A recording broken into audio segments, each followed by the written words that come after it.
எங்க அம்மா எப்படி வரானா எப்படி எப்படி எப்படி எப்படி எம்மா பழுத்த சட மார்பில் ஆட பச்சை போனோம் எழுந்தாட பத்தினியால் ஆடி பழுத்த சட மார்பில் ஆட பச்சை போனோம் எழுந்தாட பத்தினியால் ஆடி வருகிறார் முக்கா சட மார்பில் ஆட அம்மா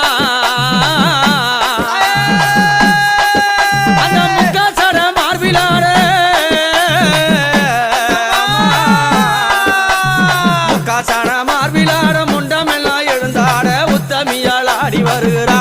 யானையனூரா உத்தமியால் ஆடி வருகிறா